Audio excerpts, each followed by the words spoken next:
Saludos, buenas noches a todos. Bienvenidos al telediario del 24 News, a esta edición especial que comenzamos con el nuevo episodio de tensiones en Oriente Medio. Irán lanzó este lunes misiles contra bases militares estadounidenses en Qatar e Irak, en lo que la televisión oficial describió como una respuesta contundente a los últimos ataques estadounidenses contra importantes instalaciones nucleares iraníes. Las Fuerzas Armadas de Irán anunciaron que la operación de respuesta contra Estados Unidos comenzó con una operación conjunta de los Guardianes de la Revolución y el ejército iraní, mientras que la agencia de noticias iraní informó de que se había iniciado un ataque contra bases estadounidenses en Qatar e Irak, en el marco de lo que denominó Operación Bashar al-Fath. La televisión iraní informó de que 3 misiles habían impactado en la base de Al-Udeid en Qatar y que los aviones y barcos estaban abandonando las aguas y el espacio aéreo del Golfo.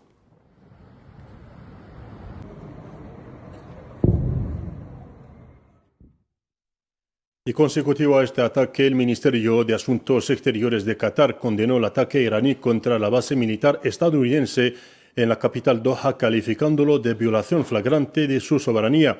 El Ministerio de Exteriores de Qatar, en un comunicado, afirmó que Doha se reserva el derecho de responder directamente al ataque con misiles iraníes de conformidad con el derecho internacional.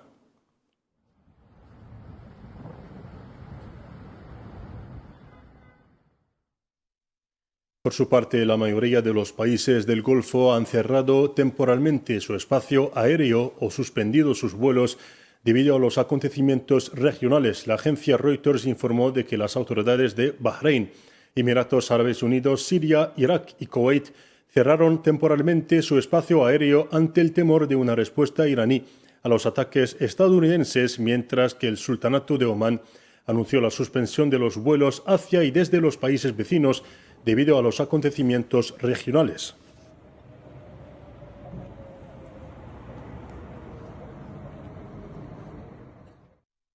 Y a su vez, Argelia se declaró esta tarde profundamente preocupada por la escalada de la situación en Oriente Medio tras las flagrantes violaciones de la soberanía y la integridad territorial del Estado de Qatar.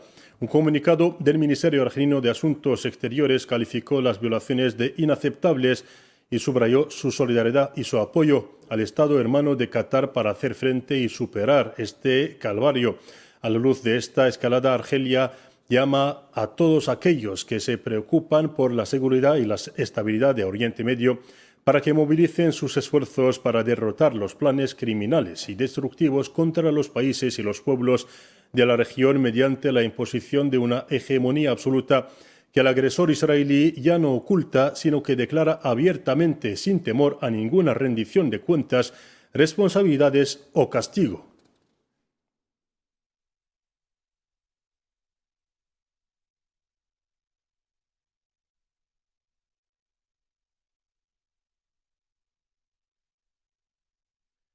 Y por su parte, la aviación sionista llevó a cabo este lunes varios ataques contra diferentes sitios iraníes. Según medios locales, se han reportado al menos 10 muertos en ataques sionistas contra 2 centros de los Guardianes de la Revolución.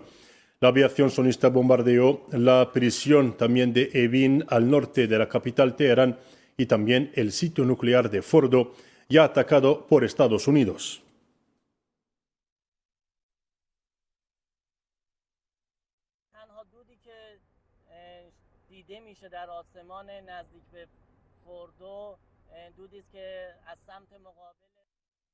Y para analizar más esta situación, tenemos el placer de invitar para debate y análisis con nosotros desde Bogotá, España, a Néstor Rosanía, profesor de la Universidad de Bogotá en Colombia, experto en conflictos armados. Néstor, buenas noches.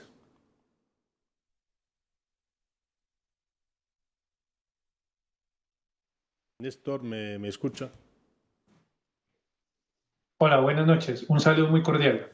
Gracias, Néstor. Y antes de empezar el debate, le invitamos a seguir el siguiente BTR que, en pleno corazón del Golfo Pérsico y a las afueras de Doha, se encuentra uno de los enclaves militares más importantes de Estados Unidos fuera de su territorio, que es la base aérea de Al-Udeid.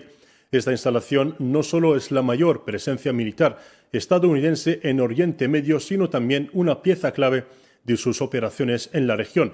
Detalles a continuación con Belkacem Faid Aishawi. A unos 30 kilómetros al suroeste de la capital catarí, Doha, se levanta la base aérea de Al Udeid, considerada la mayor instalación militar de Estados Unidos en Medio Oriente. Desde hace más de 2 décadas, esta base se ha convertido en un centro estratégico de la Fuerza Aérea de Estados Unidos en la región, utilizada para ataques aéreos, operaciones por satélite, mando central y control de aviones no tripulados. La base, creada en 1996, alberga miles de tropas y aviones de guerra y constituye la columna vertebral de la presencia militar estadounidense en el Golfo. Con más detalles y cifras, Al Udeid alberga actualmente a más de 10.000 efectivos y es sede avanzada del Comando Central de Estados Unidos en la región. Desde allí opera la 379ª Ala Aérea Expedicionaria, unidad responsable de misiones de inteligencia, reabastecimiento aéreo, vigilancia y bombardeos de precisión. Al Udeid cuenta con una pista de aterrizaje de 4.500 metros de longitud, capaz de recibir aviones de carga pesados y cazas de largo alcance, como los B-52, C-17 y KC-135. También dispone de centros de comando avanzados, depósitos estratégicos de municiones y combustible, lo que la convierte en un punto de partida esencial para cualquier operación militar en la región, especialmente contra Irán. La base no opera de forma aislada, es el eje central de una extensa red de instalaciones estadounidenses que se extiende desde Bahrein hasta Turquía, incluyendo Kuwait, Emiratos Árabes Unidos, Arabia Saudí, Irak y Jordania. Esta red garantiza una presencia militar constante. Su ubicación estratégica permite a Washington coordinar operaciones regionales y mantener control aéreo en un entorno geopolítico complejo. Irán ripostó de manera sorprendente a los ataques estadounidenses. Néstor, ¿cuáles cree que serán las consecuencias de esta inédita riposta iraní contra una base militar de Estados Unidos en Qatar? Van a haber 3 respuestas principales. Lo primero, decir que ya estamos frente a un conflicto regional. Ya no es solo un tema directo, sino que ya Medio Oriente como una región ha entrado en una zona de conflicto. Lo segundo, decir que Estados Unidos ya de manera de frente, ya no por lo que se llaman guerras proxies, que es a través de terceros, sino de manera directa, entra en un nuevo teatro de guerra. Donald Trump había prometido acabar las 2 guerras que había, la ruso-ucraniana y la de Israel con Hamas, pero lo que ha hecho es que no ha cerrado ninguna de esas 2 guerras y al contrario, acaba de abrir una tercera guerra. Sí. Y lo tercero importante que decir es que ya no solo va a ser un conflicto regional, sino que va a ser un conflicto que tiene una repercusión mundial. En este momento, acá en América Latina, ya hay mucha preocupación por una cosa puntual, por el precio del crudo del petróleo. Si Irán cierra el estrecho de Hormuz, más del 20% del petróleo a nivel mundial, subiría el precio y por ahí también sale el gas que produce Qatar. Qatar en este momento también entra en el teatro de la guerra, en el teatro de las operaciones y vamos a ver también ellos qué respuesta van a tener. Pero lo importante por decir, ya no es un conflicto directo solo entre Israel e Irán, sino que ya es un conflicto regional y ya tiene una tendencia a impactos globales. Sí, y el gobierno, hablando de Donald Trump, el gobierno de Trump esperaba que Teherán tomara represalias después de los ataques estadounidenses a los sitios nucleares iraníes durante el fin de semana. Según usted, Donald Trump se había preparado para este ataque en especial contra la base militar de Al Udeid, que recordemos es la más grande de Estados Unidos en el Golfo Pérsico. ¿Estaba preparado para este tipo de ataque? Creo que Estados Unidos tenía un plan, digamos, diseñado de una posible respuesta a una escalada iraní, pero no tenían realmente una capacidad de defensa antiaérea sobre esta base que, como veíamos en el BTR, es una de las bases estratégicas de los Estados Unidos. Ahí no hay una capacidad de defensa antiaérea realmente importante, es una base más de desarrollo operacional y no tenían capas de superficie para proteger la base, como lo tiene Israel, que tiene 3 capas sobre el cielo israelí, y por eso es que puede, digamos, neutralizar diferentes ofensivas de cohetes. Ahora, lo segundo es que se rompió la diplomacia. Teherán y Washington venían adelantando a través de la diplomacia, de los cuerpos diplomáticos, una agenda para ver cómo Irán podía vincularse a un programa nuclear que tuviera una aceptación mundial, avalado por Naciones Unidas, etc. Sí. Recordemos que Trump dijo que esperaría 2 semanas para tomar la decisión si atacaba o no atacaba a Irán. Al momento de atacar a Irán, la diplomacia en este momento está rota. Y lo tercero, decir que como ya es un conflicto regional, pues las cancillerías de Medio Oriente están muy activas en este momento, viendo y analizando cuál va a ser el siguiente paso de la guerra. En este momento hay una tensión, es cuáles van a seguir, y este término es muy importante, el paquete de blancos que viene por parte de Estados Unidos sobre Irán, y cuál podría ser la respuesta, la nueva respuesta de Irán después de este ataque en Qatar. Sí, y también, bueno, para ampliar el debate, se une a nosotros desde Valencia, en España, el analista político Chema Sánchez, analista político y también militante antiimperialista. Buenas noches. Buenas noches, encantado de estar aquí en tierra soberana de Argelia. Vale, Chema, ¿cómo calificaría estos nuevos ataques de la República Islámica de Irán contra las bases estadounidenses en Qatar? Sí, son respuestas legítimas ante, bueno, lo que es un ataque absolutamente ilegítimo que ha recibido la República Islámica de Irán bueno, pues de ese régimen imperialista que es el régimen de Estados Unidos, el cual, además, sin consultar ni al Parlamento, ni al Senado, ni a nadie, ha tomado una decisión ejecutiva de atacar 3 lugares que además son 3 lugares que desde todas las normas internacionales, 3 lugares que podrían haber sido afectados como lugares de energía nuclear, haber afectado a toda la región si hubieran logrado un objetivo devastador. No fue así, en realidad esos ataques no consiguieron ese objetivo, pero pretendían también asustar a Irán y al pueblo persa. Eso es no conocer, primero que nada, al pueblo persa y las razones por las que ya se ha enfrentado a su herramienta en la región, que es el ente sionista, Israel, el ente genocida. Así que, bueno, no consiguió asustarlo, sino que además en una reacción inmediata ha atacado a la base yanqui más importante en la región, la más grande, la más importante en la región. Sí. Volviendo a Néstor. Néstor, habías evocado que los posibles objetivos que podrían ser atacados por una parte o por otra, recordemos que Estados Unidos tiene instalaciones militares en al menos 19 instalaciones en la región. La República Islámica de Irán reiteró que no dejará sin respuesta bajo ninguna circunstancia ninguna otra agresión contra su integridad territorial, su soberanía y su seguridad nacional. Según usted, ¿cuál será el próximo objetivo de Irán en caso de otro ataque estadounidense contra las instalaciones de Teherán?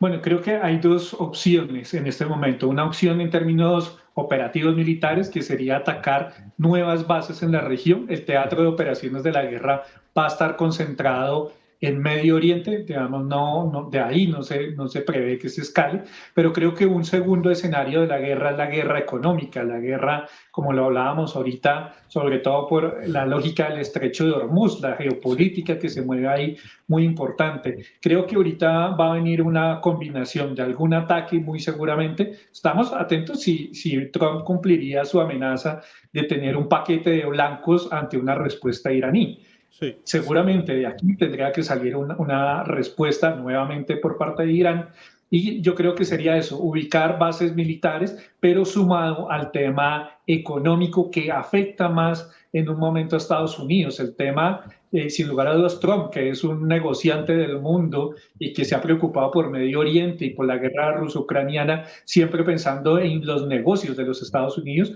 pues el tema de que suba el barril del crudo a nivel internacional lo va a afectar mucho. Entonces, Irán en este momento tiene una carta importante, que es la geopolítica en Sí. ese estrecho de Hormuz, que afectaría a toda la región.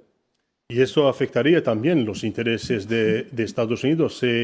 Se suben los precios y también afectaría sobre todo a Europa, ¿no? Néstor. Perdón. Sí, sí, sí. Europa, ahí hay tres actores fundamentales que se verían directamente golpeados. Uno, Estados Unidos; dos, Europa; y tres, China. China es uno también de los grandes consumidores del petróleo y del gas que que pasa por el estrecho de Hormuz, de Qatar, de Emiratos Árabes. Entonces, creo que es un punto, un enclave geopolítico. Y recordemos que además esto tiene un contexto histórico. Por eso esa base militar está ahí, porque para Estados Unidos es uno de sus intereses a nivel geopolítico mundial. Y ya en un segundo nivel, a América Latina, pues América Latina está muy atenta a lo que pueda pasar, también con una gran preocupación. Las cancillerías en general en América Latina se han pronunciado y hay un temor, ¿no? Un temor constante sobre qué va a pasar con los precios internacionales del crudo. Sí. Chema Sánchez, ahora una de las respuestas del Parlamento iraní que ha estudiado hoy mismo es la posibilidad de suspender su cooperación con el Organismo Internacional de Energía Atómica, por lo que considera como su falta de profesionalismo. ¿Qué conllevaría este paso, Chema, y cree que el organismo está cumpliendo con sus misiones de verificación del programa nuclear iraní? No, las estaba cumpliendo en el sentido de que Irán había puesto todo a disposición durante todos estos años. Incluso cuando se retiró del acuerdo Estados Unidos, siguió no teniendo problema en que revisaran que estaba cumpliendo con hacer bueno, pues un trabajo de enriquecimiento solo para fines pacíficos. Pero, como se ha visto, la Organización Internacional de Energía Atómica, la OEA, lo que ha hecho ha sido ser, pues bueno, pues el garante de tener una excusa para atacar a Irán, poniendo una duda que ahora niega, ¿no? Pero que así fue, ¿no? Por tanto, no son de fiar ni esa organización ni para nada, bueno, la palabra de Occidente y sus organismos, ¿no? Es importante también que yo creo, por la pregunta que le hacías al compañero, que sí que Europa sería la más perjudicada. Esos son aliados de Estados Unidos, una Europa perjudicada ya por el gas, con la guerra que han implantado en Ucrania, también Occidente, pues seguramente esto sería pues un golpe terrible. Pero Estados Unidos, aunque se beneficiara en primera instancia, porque Europa tendría ya que ese 18% que Europa está comprometida en la zona del estrecho de Hormuz, tendría que volver a volcarse hacia Estados Unidos, pero la escalada de precios afecta a nivel global, por tanto haría daño a todos. También es cierto que yo creo que lo del estrecho de Hormuz no se ha llevado adelante porque en ese encuentro con Putin, en ese encuentro con Rusia y con China, que tienen un destino común, ellos tres frente al imperio, han decidido que cerrar el estrecho de Hormuz todavía afectaría demasiado pronto a los intereses también de China, que tiene una gran parte de esa circulación de barcos. Pues, señores, como información también de última hora, los dos países en conflicto actualmente, Estados Unidos e Irán, acaban de acordar un alto el fuego Israel y la República de Irán acaban de acordar un acuerdo de alto el fuego en las próximas, que entrará en vigor en las próximas 6 horas, según lo anunciado por Donald Trump. Néstor Rosanía, ¿cómo se puede, qué lectura tiene de este acuerdo? Bueno, creo que es muy importante esa información porque quiere decir que la vía diplomática, las conexiones, digamos, los vasos comunicantes de las cancillerías están abiertas y que hay un escenario de diálogo. Por un temor, ¿no? Muy seguramente. Claro, y muy seguramente por temas económicos, no porque haya realmente un interés de una paz regional. Trump es un jugador muy agresivo, pero también es muy disuasivo, en el sentido que muchas veces presiona, amenaza mucho, pero rápidamente intenta buscar negociaciones que le favorezcan. Seguramente el tema económico y el tema que estamos tocando, el estrecho de Hormuz, las afectaciones económicas que podrían venir, Yo creo que eso influye mucho para que se haya tomado esta decisión. Ahora, Sí. saliéndonos de la política, viéndolo desde el lado de la población civil, pues eso es un gran mensaje. Es como cada día que pasa en Gaza estamos contando miles de muertos. Aquí también, pues cada día que pasa serían más muertos, a más bombardeos, pues más población civil. Entonces, sin lugar a dudas, para la población civil esto es un respiro. Sí.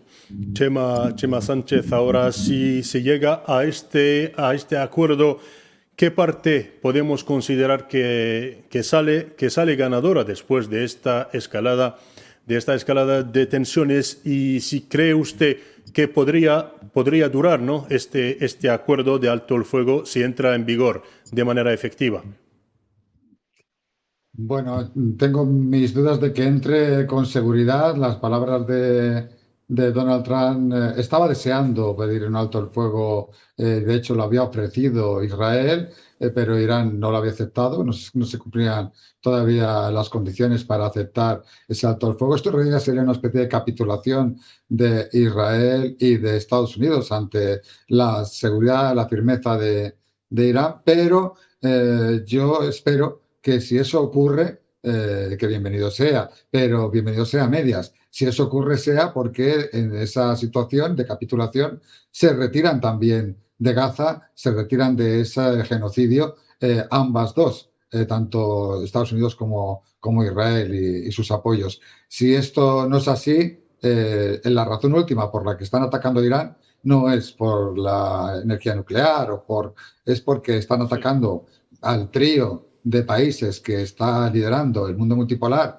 Irán, China y Rusia, y están atacándolo porque representa la resistencia palestina y porque apoya la resistencia palestina a Irán. Y eso es lo que ellos quieren eliminar. Si esto no queda claro, yo temo que esto podría ser, en el caso de que se confirme por parte de Irán, que es lo que hay que asegurar y aseverar, en caso de que se confirme por parte de Irán, ese acuerdo, esa tregua, ese pacto de no agresión ahora sería pues al estilo de lo que fue la capitulación con Yemen. Yemen consiguió una capitulación de Estados Unidos, recordemos, pero dijo que no iba a dejar de bombardear Israel. En este caso, mientras siguiera el ejército de Palestina. En este caso espero una situación similar. Sí, porque aquí en lo que se debe centrarse más es en un acuerdo de alto el fuego en la franja de Gaza, que es difícil de conseguir, que no se pudo conseguir, pero según usted, Chema Sánchez, ¿cuál es el bloqueo que impide llegar a un acuerdo de alto el fuego definitivo, sobre todo en la franja de Gaza? ¿Qué es lo que bloquea, ¿no?, la conclusión de un acuerdo de alto el fuego?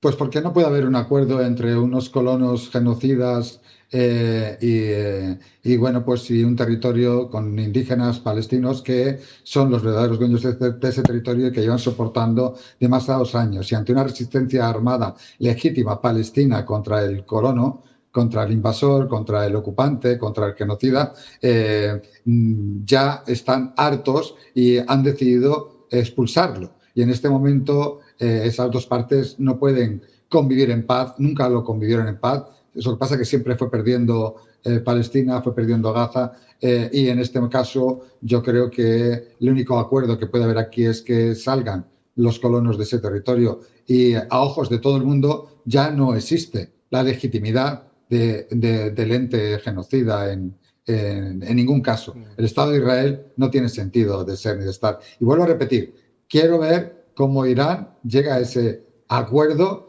sin que se pare el exterminio en Gaza. No lo veo nada claro.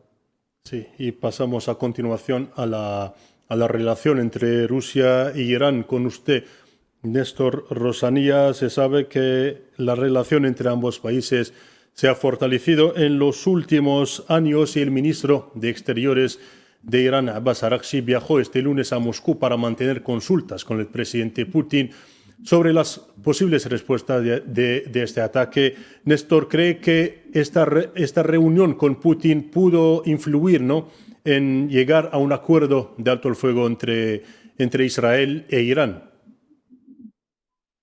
Sí, creo que es muy importante, digamos, para darle contexto a esa alianza. Hay un bloque de países que que se llama el bloque contrahegemónico, que lo que generan es un balance de y poder.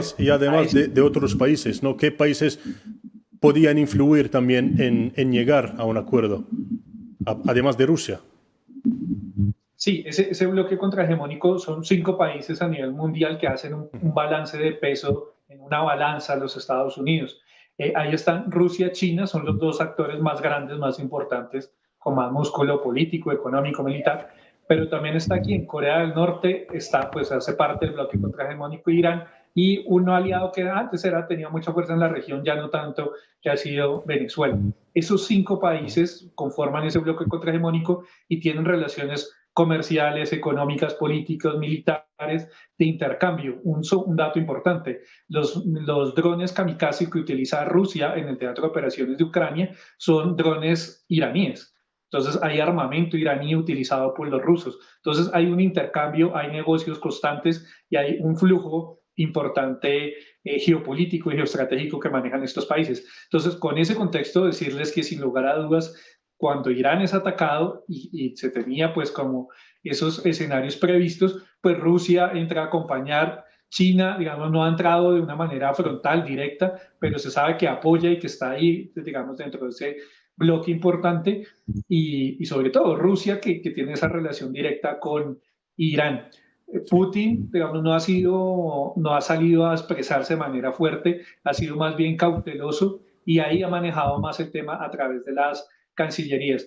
Pero este alto el fuego, sin lugar a dudas, también tiene de fondo la firma de Putin, porque si Rusia no estuviera detrás, sin lugar a dudas, Estados Unidos intentaría, así como lo hizo con Saddam y lo hizo en Irak, pasar por encima. Y aquí hay un tema también importante que lo tenemos que analizar. Como lo decía mi compañero, no solo por un tema del tema nuclear, así como Estados Unidos le está pidiendo a los ucranianos las tierras raras, ¿no?, para usufructuar y robarse esas tierras y robarse esos recursos, muy seguramente en los cálculos de Trump, si no estuviera Putin ahí, entraría directamente a Irán a llevarse la mayor cantidad de petróleo, como lo hicieron con Irak.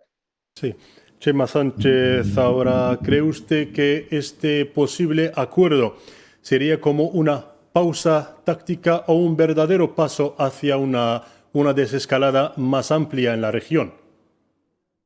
Una pausa de 12 horas que abre una ventana al diálogo, bienvenida es. Es una pausa de 12 horas lo que de momento han anunciado para, en teoría, luego llegar a una paz entre Irán, que además no es el que empezó las hostilidades. Por tanto, parece cierto que Irán podría llegar a aceptar si considera que pues la revancha ha sido suficiente. Pero insisto que creo que esa pausa va a seguirle pues una reflexión de Irán sobre si es el momento de dejar otra vez recuperarse al monstruo y que además lo haga como ha estado hasta ahora, matando un centenar de personas cada día en Palestina, y en estos 10-12 días también pues al mismo nivel ha matado más de 600 personas. Y con el programa nuclear, ¿cree que Irán va a retroceder o va a continuar con su programa nuclear? No tiene por qué retroceder nada. Estaba haciendo legítimamente un programa nuclear con enriquecimiento hasta donde ellos crean conveniente, y además con un compromiso de no utilizarla para hacer armas nucleares, pero no con la Agencia Internacional de Energía Atómica, no con el Tratado de No Proliferación de Armas Nucleares, sino consigo mismo y con su filosofía islámica, con su religión y con su líder, que hizo la fatua precisamente de no utilizarlas para la guerra. No utilizaron para la guerra sucia ninguna arma que ellos consideren que sea algo dañino para la humanidad, y esto no lo van a hacer tampoco. Por tanto, no va a parar nada y en ese terreno no van a conseguir nada con Irán. Sí. Néstor Rossany, ahora pasamos a la situación interna en Estados Unidos. La política de Donald Trump ha provocado también varias manifestaciones de estadounidenses que están en contra de esta política de entrar en guerra, de involucrar a su país en conflictos, que es lo contrario de lo que había dicho y a lo que había prometido durante su campaña electoral. ¿Cree que es otra controversia más del presidente Donald Trump por salvar sus intereses? Porque había prometido no entrar en guerra y ahora lo que hace es todo lo contrario. Sí, porque su promesa de campaña siempre fue el tema económico. Realmente cuando uno entrevistaba, yo como corresponsal internacional que fui a Estados Unidos en la época de las elecciones y al momento previo, digamos que no era republicano ni demócrata partidista, sino ese voto de opinión tenía un discurso que era, es que Trump va a mejorar la economía. Ese fue el voto latino, ese fue el voto, digamos, de una clase media norteamericana que veían Trump era un fortalecimiento económico, pero Sí. las guerras lo que hacen es que afectan directamente la economía, como lo decíamos ahorita, si se afecta el tema del petróleo a nivel mundial, afecta la economía norteamericana y ya hay muchas voces, no solo de los demócratas, que sería lo normal, sino dentro del propio Partido Republicano se han dividido en la posición de muchos criticando al gobierno Trump, muchos criticando esta escalada y ese apoyo a Israel, el bombardeo, etcétera, porque dicen realmente lo que está haciendo es afectar la economía norteamericana y sumado a eso que ya hay una presión interna muy dura dentro de los Estados Unidos. Sí. Obviamente Trump juega al discurso del nacionalismo, de unir al gran país y hablar de la superpotencia y de que ellos tienen que generar credibilidad y que este tipo de actos vuelve y pone a Estados Unidos como el hegemón del mundo. Intenta construir esa narrativa que obviamente Netanyahu, que es un criminal de guerra, pues también intenta venderle a Israel y que a él le ha funcionado, porque Netanyahu casi que tenía un pie en la cárcel y esta escalada de la guerra nuevamente le da oxígeno político. Entonces, estos políticos juegan mucho con la narrativa y ahorita vamos a tener también una guerra de narrativa donde Trump intenta decir y mostrar que Estados Unidos casi que aplasta a Irán y es el dueño, ¿no? Y como el hegemón de Medio Oriente. Pero ahora, internamente, cuando uno va a ver, Estados Unidos por dentro ya empieza a verse esas fisuras y esas grietas internas de mucha gente y mucha población que, así como en la Florida, ya han salido a manifestarse en contra de Trump. Sí. Chema Sánchez, ahora, ¿cómo se puede interpretar este doble lenguaje de Donald Trump a la hora de gestionar las crisis internacionales, como había prometido que no iba a involucrar a su país, sobre todo teniendo en cuenta los dolorosos recuerdos que tenían los estadounidenses con las invasiones de Irak y de Afganistán que han fracasado, ¿no? ¿Cómo se puede interpretar este doble lenguaje que ahora mismo Donald Trump se está arriesgando, ¿no? Hacer entrar a su país en un nuevo conflicto con consecuencias imprevisibles? No, realmente esto ha provocado desde luego un desencanto en muchos de los que le votaron para salir de esta dinámica de guerra, porque recordemos que él, pues igual que Zelensky, vendió la paz, la no entrar en intervenciones, no entrar en guerras. Esto es lo que ha vendido precisamente Trump. Y lo cierto es que hay mucho desencanto porque todo ha sido una contradicción respecto a esa cuestión. Iba a acabar con la guerra de Ucrania en 24 horas, en 48. Bueno, está claro que no es así. Algunos incluso especulaban con que es que había pactado con su amigo Putin, que no tenía ningún tipo de amistad, puesto que en el periodo anterior hay que recordar cómo Rusia llegó al máximo número de sanciones, con Trump también. Entonces, todas estas narrativas, estas formas de venderse, pues bueno, pues es lo que ahora controlarán para el mercado interno, para la población interna, sobre todo porque está muy soliviantado. El pueblo no se cree ya, incluso el pueblo americano, ya no cree que tenga ninguna razón de ser el genocidio ni entrar en guerras. Sí. Y seguimos, Chema, esta nueva escalada ha demostrado también que la República Islámica de Irán ha sabido no atacar dentro de los territorios ocupados palestinos. ¿Cómo evaluaría, ¿no?, la capacidad militar de Teherán sin tener arma nuclear? Ya ha podido atacar a la entidad sionista. Es de una tecnología muy, muy superior. no solo a la entidad sionista, sino hay que mostrar que su tecnología misilística es muy por encima de la tecnología misilística de Estados Unidos y de Europa y de Israel, porque son en realidad un consumo, son todos uno.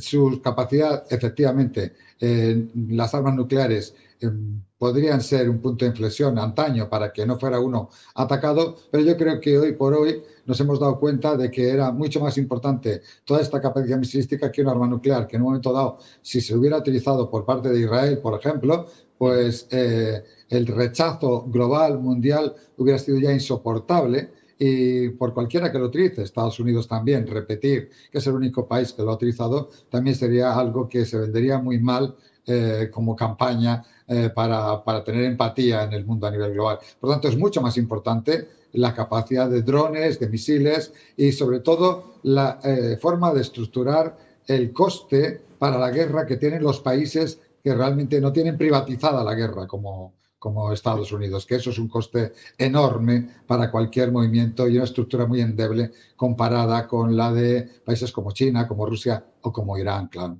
Sí. Néstor Rosanía, otra vez, después de este nuevo episodio de escalada, ¿cree que cuáles son los pasos que podrán seguir si se aplica este acuerdo de alto el fuego y el cese de las hostilidades? ¿Cree que Irán y Estados Unidos volverán a la mesa de negociaciones sobre su programa nuclear? Bueno, Irán venía adelantando esa negociación sobre su programa nuclear y aquí hay una cosa importante y es que desde Estados Unidos y Israel como ilegal, pero no han firmado ninguno de los protocolos de la Organización Atómica. La conexión está muy mal. Pasamos contigo, Chema Sánchez. ¿Cuáles son las condiciones ahora mismo para que Irán y Estados Unidos vuelvan a la senda de las negociaciones para el programa nuclear iraní?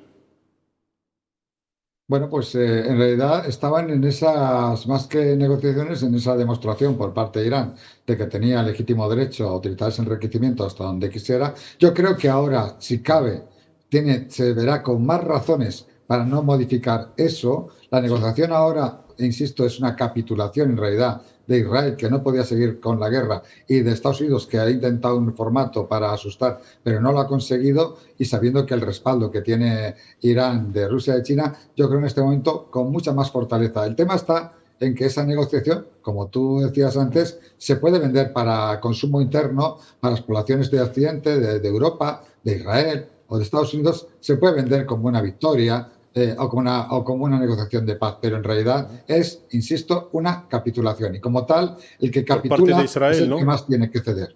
La capitulación de Israel y de Estados Unidos. Sí, frente a Irán, que ahora mismo lo siguiente va a intentar, ¿no?, salvar sus intereses y defender y reclamar un levantamiento de las sanciones económicas, ¿no? Sí, sería un camino muy interesante este, que además en esa capitulación se exigieran más elementos para poder hacerlo. Sobre todo también va a limpiar el país de agentes del Mossad, va a hacer una reestructuración de muchos de los elementos de seguridad en el país. Eso lo vamos a encontrar. Lo de las sanciones sería importantísimo, pero en cualquier caso, las sanciones se están ya puenteando gracias a la relación de los BRICS, a la relación del mundo multipolar, a la relación del mundo contrahegemónico, que no son solo 4 o 5 países, sino que son todos los BRICS más países que igual no pueden confrontar al imperio directamente, como lo hace Rusia o como lo hace económicamente China, como lo ha hecho Irán ahora, como lo haría Corea, sino que son también países como Venezuela, como Nicaragua, como Cuba y como tantos otros que tienen claro que su soberanía y su independencia no está en venta. Vinculadas, sí. Néstor Rosanía, después de estas derrotas, ¿no?, de Israel sobre el terreno, ¿no?, frente a la potencia militar iraní, ¿cree que la entidad sionista va a reducir, ¿no?, el tamaño de su agresión contra el pueblo palestino? No, pues tristemente lo que vimos fue que mientras por un lado el conflicto con Irán se escalaba, por el otro lado Israel seguía bombardeando con más de 50 personas asesinadas en Gaza y casi que esto le ha servido una cortina de humo para seguir en su plan de limpieza étnica, de genocidio contra el pueblo palestino. Ahora, Israel en este momento tiene 4 frentes de batalla abiertos. Tiene al norte al Líbano con Hezbollah, al sur con Hamas, lo que están haciendo y siguen haciendo en Cisjordania con el pueblo palestino, y ahora un cuarto un frente de batalla con Irán. Entonces son 4 frentes de batalla abiertos simultáneos, que claro, tendrá un peso seguramente en la capacidad militar de Israel en algún momento a medida que se va prolongando en el tiempo. Pero lo doloroso es que el genocidio en Gaza no para, casi que sistemáticamente todos los días vemos estadísticas de cómo siguen asesinando palestinos, bombardeos contra población civil y lo que hemos visto en todos estos años. Y pues Estados Unidos casi que le ha dado la bendición a ese genocidio en manos de Donald Trump y que ha escalado el tema a un escenario regional.